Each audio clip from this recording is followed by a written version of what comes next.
Well, I have had the great pleasure of listening to all the great speakers today. It has been truly inspiring. Just by way of introduction, for those of you I haven't had the great pleasure of meeting personally yet, I'm Tracy Keel. I am a partner with KPMG, and I lead our culture transformation practice. So my mission, my purpose is helping organizations like the Space Force create amazing, thriving cultures and to sustain them because they are truly transformational.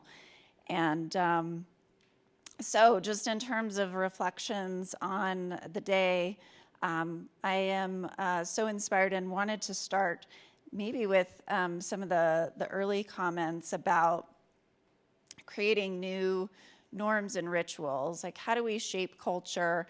And one of the things that we talked about was creating feedback loops and doing after-action reviews. So I thought we could kind of reflect on the day and some of the highlights that we took away from our time together. So one of the key messages was, as a Space Force, really knowing who we are. Culture is rooted in identity and knowing who you are and being able to tell that story. And that is a huge opportunity for the Space Force. It is young, it is growing, and essentially you are in the process of shaping what that story looks like and really owning it and telling that story to one another and to the outside world. One of the reflections that I really appreciated most today was just the fact that through this time that we've had together, we have made this space just to listen and have open discussions. And how powerful is that if we can do that more in the day-to-day? I mean, this is a very special kind of event.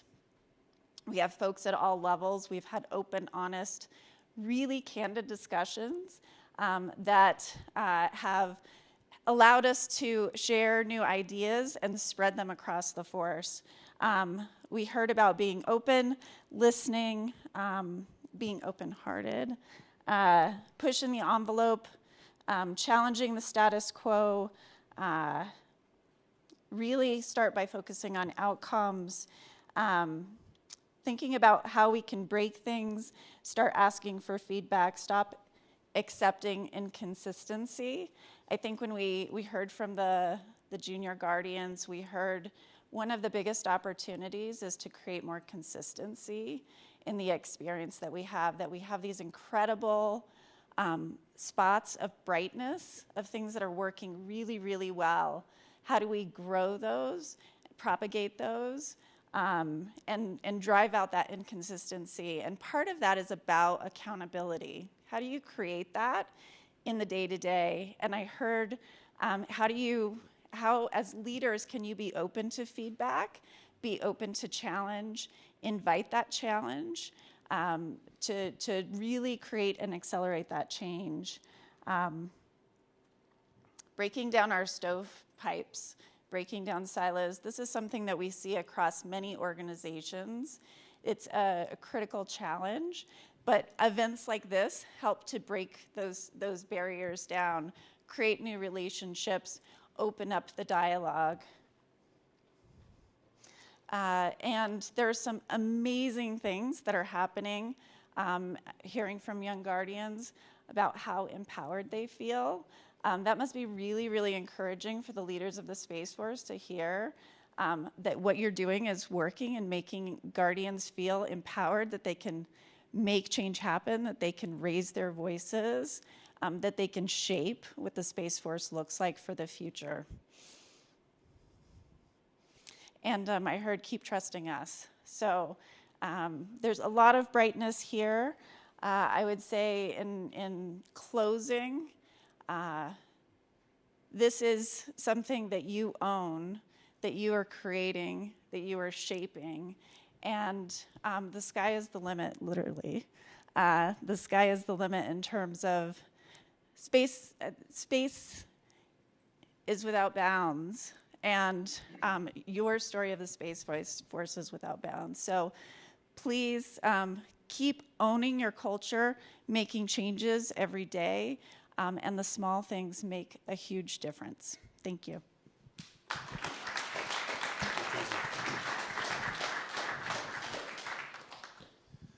Well, what a day today, huh? Not too shabby. I don't think there was a dull moment all morning or afternoon. You think? My goodness, quite a day, quite a day. Well, thanks to all of you for being here today. There's no question it has been quite an experience, at least for us, for sure. All the guardians out here, y'all are doing a great, great, great job. It seems like, to kind of pick up on what you were saying, Tracy, the thematic I caught was, what did we really hear? We heard a lot of passion from everybody. The stage was fantastic. The questions were fantastic. People are educated, people are there. So the passion was there, the devotion to duty. I just felt that every minute of the day. Fantastic. Really, at the end of the day, the National Security Space Mission is prosecuted by people, you people like yourselves. In the Title X world, Space Force world, the intelligence community folks, of course we have guardians and civilians in the intelligence community as well. The totality of that is our mission. And you know that, you live it, you breathe it, you certainly showed it today. Very, very impressive. It is about people first. The budget, you've heard pieces about the budget. 2 years ago, the budget was $18 billion. The next year is $24 billion. This year is $32 billion. A lot of smart people think that's still too low. There's more to come. It isn't going down. It's not going down. That's just the Space Force budget. The NRO budget, can't talk about that here. It's substantial. Do your guessing, okay? It's more than $32 billion total. I mean, not theirs, but 32 plus the NRO is you pick your number. It's a lot of money. So that budget, that increasing budget is supporting the mission and it's supporting you. So keep all those thoughts in mind.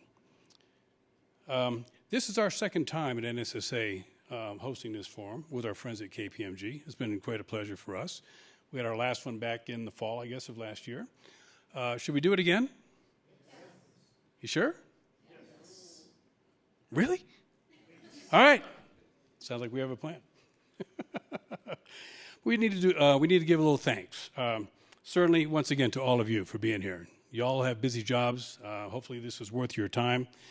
To all our speakers and all our moderators, to include that quiet, shy, introverted, passive gentleman, Chief Alexander. Is that his name? See, what are you there in the background somewhere? Yeah. To all of our friends at Tracy and KPMG, I'm probably going to miss names, but Patty, St. George, Stephen Ponce, Rick Feaster, Kyle Bott, Ed Marshall, the whole crowd, and the rest of you folks from KPMG it's been great. Let's see, we've got our friends from Catalyst Campus. What great hosts they've been, right? What a fantastic facility we have right here that I suspect you folks local are able to use and really appreciate routinely. Michelle Benson, Justin Kirk, if you ever happen to see these folks, just give them another thanks if you don't mind. And back in the back, in the corner, the folks that are making this thing work just fine. Let's see, that is Dave and Nick, right? In the corner, stand up, guys. Appreciate that. Very, very cool. Our team of Mandy, you all know Mandy, right? A very, very, very overt person who is always making all kinds of noise himself. Matt McNitt back there in the corner. Yes, just like the chief. Jeff Lee is over there by the bar. He's looking for another bar here very soon, so I'll shut up here in a minute. But it's really our pleasure to do our part to help you folks out. It really means a lot for us to have that chance. Matt runs our email blasts all the time. All of those of you who signed up here and registered, he's going to put you on the list. Please propagate that list as much as you want. Let us know about new names you want to put on it. We are DC-centric, but we talk a lot about what's going on across the Space Force, what's happening on Capitol Hill, programmatic things, all that kind of stuff that may be of interest to you. I hear ups and downs in terms of how much you all really get to hear. We kind of know what's going on, so It's our privilege to get that out to you, and always open to comments and constructive criticism, things you might want to have added. Just please ask Matt. He'll do it. He gets it all done, okay? So in closing, a couple of few parting thoughts I thought I'd throw your way.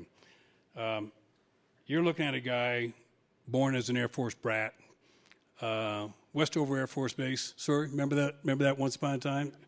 Little down the road from your place out there in Massachusetts.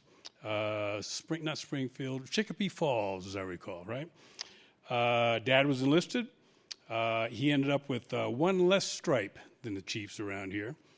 A little bit later in life, my father-in-law at the time was a chief as well. So born and raised in all of that. Made my way into college in the Air Force ROTC. Comes time to graduate with an Air Force commission. And I get orders to go to a place called SAMSO, Los Angeles Air Force Station. I'm going, you're an Air Force brat, you think you know where all the bases are and stuff. Los Angeles Air Force Station? SAMSO, what's that? It's space. Space? The Air Force does space? Here I am, years in the ROTC, not a word about space. So then with a pregnant wife, believe it or not, coming out of college, pregnant wife, do the math, there we are. And that's what started. Here we are 45 years later. This is what I was able to enjoy with you folks today. I feel very strong about the strength of you folks. You all have the batons, run with it. Watch that checklist that Aaron's talking about, okay? But you've reaffirmed, I think, to many of us that our nation's in good hands. You all have the right idea. You're good hands. You have the calling. You have the leadership. You are the culture. You are the culture. You've told yourself that. You really are the culture. You're going to learn. You have mentors and proteges now. As you move up into your career, you're going to have more mentors and proteges. You're going to be the mentor. How about that? It happens all the time. You really, you understand the threats. And I don't know how much you get to hear this at the classified level, but certainly anytime you can get a chance to find out more, learn more, because it is absolutely real. A lot of you folks definitely know that. And so therefore, you know the mission. The mission, as General Shaw has said and others, we have to stay ahead of that mission at all times. It's real. We were passive for a long time. We're not passive anymore, that's for sure. And also, on a personal level, you folks are really in a fantastic profession. This is a cool place to work. It's a cool profession. It is challenging. It's technical. You don't have to be a technical person, but you are in an elite group of people. And sometimes look in the mirror and just kind of remind yourself of that. It's a privilege that what we're doing. It really is. So let's see. What was I going to say here? Oh, yeah.